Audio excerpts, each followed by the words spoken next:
Fala moçada, tudo tranquilo? Na aula de hoje, aula 29, nós iremos continuar falando sobre funções, parte 2. Vamos relembrar algumas observações que nós fizemos na aula passada. Uma função matemática, ou simplesmente função f de a em b, é um tipo de relação. Mas para ser uma função, a relação deve satisfazer as seguintes propriedades. Todo elemento do conjunto A se relaciona a algum elemento do conjunto B. E esse relacionamento é único, ou seja, cada elemento do conjunto A se relaciona a um e somente um elemento do conjunto B. E aqui a gente pode justamente expressar isso aqui matematicamente, né? Como a gente mostrou na aula passada. Importante, uma função f é de fato um subconjunto da relação A cartesiano B, né? Conjunto. Toda função é relação, mas nem toda relação é uma função. Também falamos sobre isso na aula passada, só para a gente relembrar das notações associadas a funções, sejam A, B e F conjuntos, onde F é uma função, também é uma relação de A em B. Então, a gente usa essa notação aqui, né? F de A em B, a setinha. Além disso, assumindo que x, y, né, o parzinho, pertence a F, né? É um conjunto, subconjunto. Denotamos por F de x o único elemento y que pertence a B, o qual está relacionado com x que pertence a A. E esse relacionamento é justamente feito pela função f, portanto, y é igual a f de x. Aqui a gente vai falar, então, da nomenclatura relacionada aos conjuntos. Justamente de uma função f de a em b. A nomenclatura, como é que a gente chama esses conjuntos? Os nomes são dados a seguir. Então, uma função f de a em b, a gente tem um conjunto, é o domínio da função f, e a notação é d de f. O b é o contradomínio da função f, e a notação é um CD de f. A f é a função f ou o gráfico da função f. E a imagem de f, cuja notação é essa aqui, né? Im de f, é o conjunto dos elementos de b, ou seja, do contradomínio, que estão relacionados pela função f com algum elemento de a. Ou seja, a imagem de f são os y, né? Que pertencem a b, tal que existe um x pertence a A e o y é igual a f de x, por aquela história. Nem todos os elementos do contradomínio, eles precisam estar associados, no caso, a os elementos do domínio. Mas, o que a gente precisa ter aqui é isso, né? Essas duas propriedades. Todo elemento do conjunto A, ou seja, do domínio, tem que estar relacionado a um elemento do conjunto B, que é o contradomínio.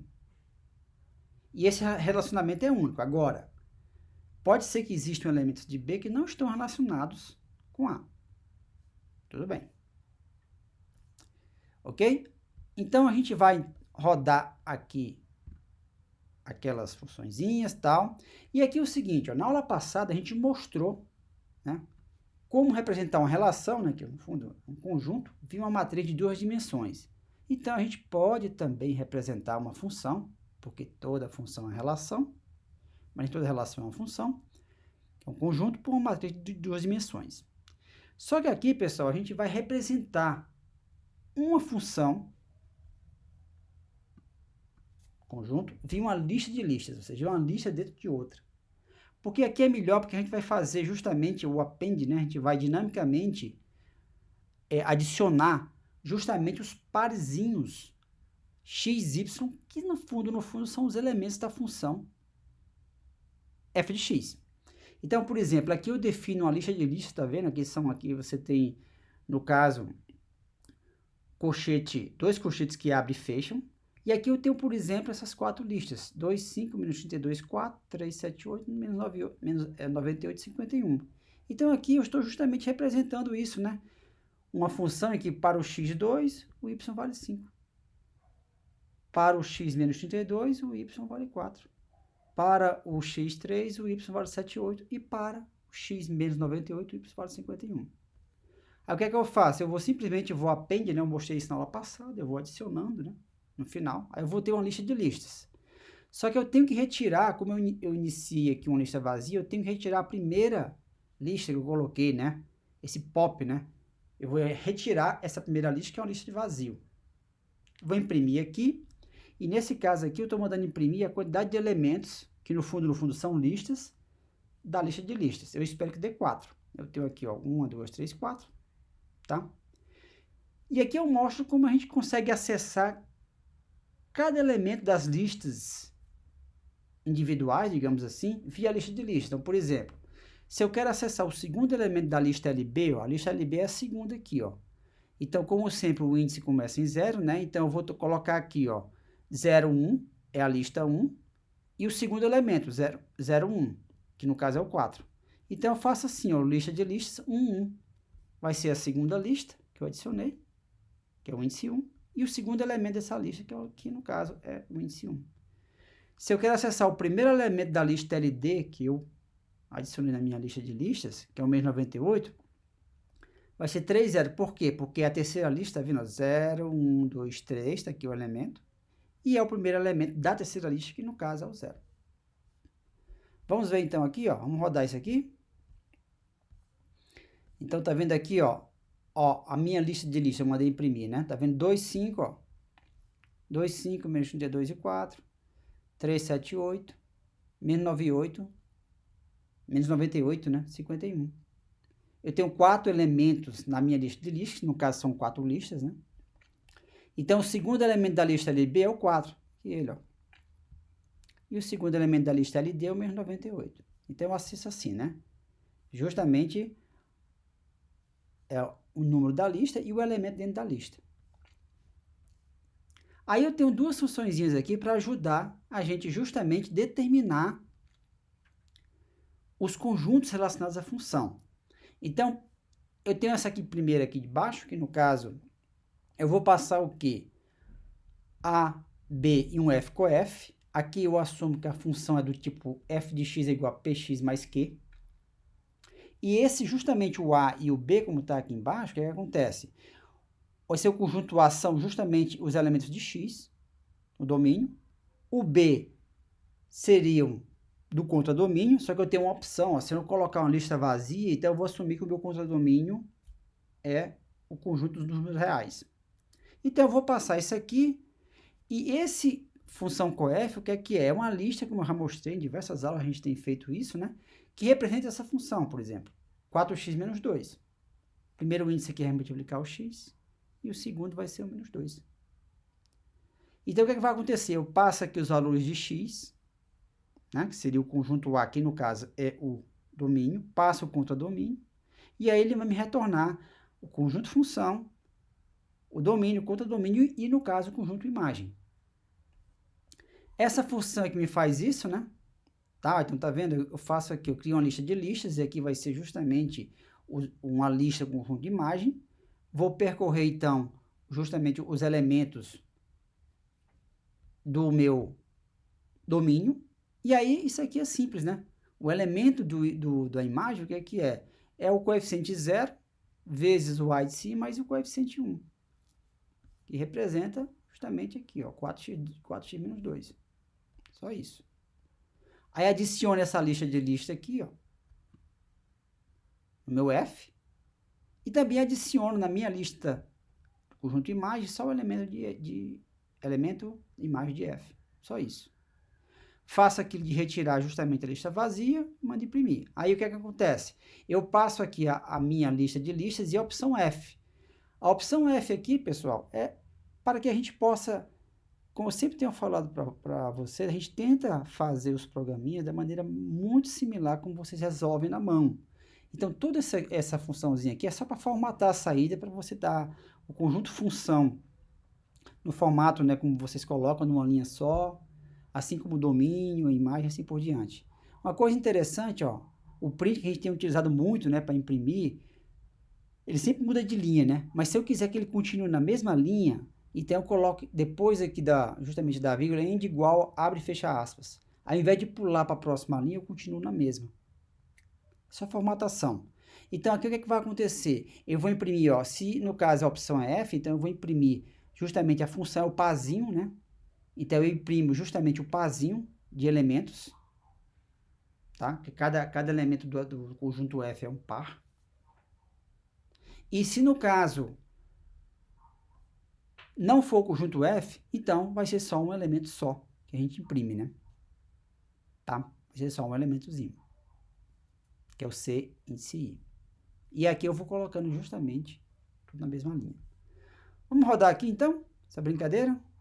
Então, isso aqui eu já rodei, né? Mas, por precaução, vou rodar de novo. Caso problema, né? Beleza. Isso aqui eu vou rodar aqui agora. Não posso deixar de rodar isso aqui também. E agora tá aqui, ó. Então, eu tenho o meu A, que no caso é o domínio, tem um contradomínio. Coeficiente, vamos rodar aqui, ó. Pronto, tá aqui a função f, tá vendo? Aquela formatação deixou tudo na mesma linha. O que acontece? 5, ele vai ser o 18. E faz sentido, né? 4 vezes 5, 20, menos 2, 18. Quando x é 5, y é 18. 7. 4 vezes 7, 28, menos 2, 26. 9. 9 vezes 4, 36, menos 2, 34. Tá aqui a minha função f. Vamos junto. O domínio é o 5, 7, 9. Ali ele. O contradomínio é todo mundo aqui, ó. 10, 14, 18, 20 e tal. E o conjunto imagem, justamente é um subconjunto contradomínio, 18, 26, 34. Pronto. Agora você pode colocar aí qualquer conjunto, né? A, que seria o domínio, contradomínio, e você vai ter uma funçãozinha justamente que te dá a resposta como você faz na mão. Como eu falei, se a gente chegar aqui e omitir justamente o B, né? Uma lista vazia, então ele vai assumir que o contradomínio é o conjunto dos reais. Tá aqui um R, tá vendo? É esse aqui, tá vendo? Se no caso o len de B é igual a zero, então eu vou assumir que o contradomínio é o conjunto dos reais. Então eu print R. Belezinha? Um outro assunto bastante interessante é o conceito de função composta. Uma função composta, também conhecido como função de função, é um tipo de função matemática que combina duas ou mais funções. Supondo aqui, ó, duas funções, f de a em b e g de rs. Além disso, a gente considera que o conjunto imagem de f é um subconjunto do r, né? Que no caso é o domínio de g. Então, a função h a de s, dada por h de x, g de f de x, é denominada de função composta de g com f. A gente pode também usar essas notações, h de x é g bola f de x, ou, omitindo o x, h igual a g bola f. Então, é muito simples, pessoal. Está aqui, ó. A minha função f é de a em b. Aqui está o a, que é o meu domínio de f, e o b é o contradomínio. Mas perceba, o r, que é o meu domínio do g, porque o a é o domínio de f e o b é o contradomínio de f. O r, que é o meu domínio de g, você percebe aqui, ó, que no caso, o meu conjunto imagem, ele é um subconjunto do R. Quer dizer, o meu conjunto R tem mais elementos, mas o meu conjunto imagem, que é justamente aquele que tem um relacionamento com justamente os elementos de x, do meu domínio, da minha função f, ou seja, do A, no caso vai ser aqui um subconjunto de R. E também nem todo elemento do B precisa estar em R. Aí isso aqui vira justamente, né, os elementos que vão contribuir do meu domínio, da minha função g, que é o R, para justamente a gente ter aí os correspondentes no meu contradomínio S. Então, isso aqui é a minha função h, g bola f. Belezinha? E a gente pode fazer a composição de quantas funções quanto for necessário. Então, por exemplo, aqui embaixo, eu tenho g bola f, bola e, bola b, bola c de x, é o g de f, de e, de d, de c de x. Para a gente calcular isso aí, a gente vai de dentro para fora. Calcula o c de x, depois, com esse resultado, você pega o d do c de x, depois você pega o e do d de c de x, o f do e do d de c de x e o g do f do e do d de c de x. Essa funçãozinha faz justamente isso. Aqui embaixo. Já vou rodá-la para a gente não esquecer, né? Ela faz justamente isso aqui, ó. A gente considera dois tipos de funções aqui, por exemplo, f de x é px mais q, f de x, px ao quadrado mais qx mais r. Para a gente desconsiderar justamente, se a gente desconsiderar o coeficiente, quiser desconsiderar, a gente coloca zero. E a gente assume que as funções compostas são do tipo g bola f de x e g bola f bola e de x. O que é que a gente vai passar aqui? O valor de x, os coeficientes das funções, com essa padronização aqui, uma opção. Se a opção for GOF, o H aqui é o meu resultado, eu não precisava colocar isso aqui, mas tudo bem. Se a opção for GOF, que é o g bola f, aí é simples, né? Pra você calcular isso. O meu H é o f de 0, que ele vai ser, isso aqui é uma função, o f de 0 vezes o x ao quadrado, mais o f de 1 de x mais o f de 2, né? Porque aqui eu tenho um coeficiente, a posição 0 é o que multiplica x2, na posição 1 é o que multiplica justamente o x, e na posição 2 é o r. Mas no caso, quando a gente quer, nesse caso, a função aqui, se a gente quiser omitir isso, por exemplo, se quiser porque x mais r, a gente coloca o p igual a 0. Então, você calcula isso aqui, tá vendo? Aí, depois, o resultado do h, você joga aqui dentro para calcular, agora, justamente o g bola f. Primeiro você calcula o f, depois o g. Para a opção g bola f bola e, o que é que você faz? Similar. Primeiro o x vem aqui para o e, dentro para fora. Aí você obtém um h, você joga para cá, com f, e depois você vai e joga o mesmo h. Quer dizer, minha variável h, o valor está sendo mudado, para justamente o g. Vou supor o valor de x igual a 3.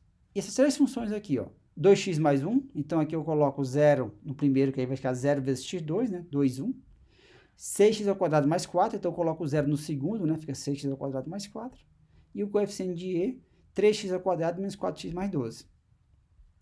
Vou então calcular isso aqui com justamente g bola f bola e. Vamos lá? Quanto é que vai dar isso aqui? Então, deu 8.757, 8.757. Se eu quiser fazer com g bola f somente, que aí, no caso, o e não vai pegar nada, ele vai dar 117. Se eu fizer isso aqui com menos 2, x, g bola f, 57. Se eu fizer g bola f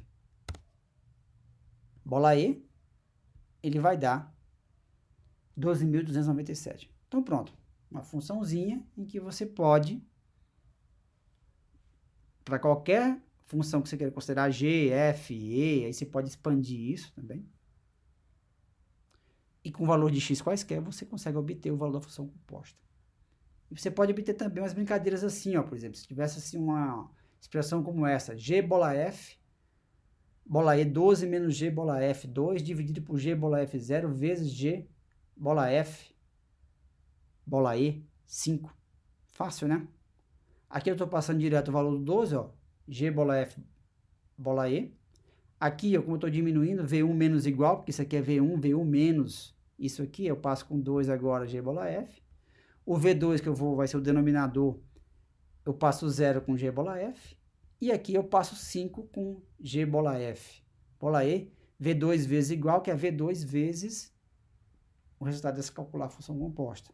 Divido um pelo outro, eu tenho o V final. Tá aí o resultado. Tranquilo, né? Tem aqui um exercício para vocês brincarem. Próximo a gente continua, pessoal. Um abraço.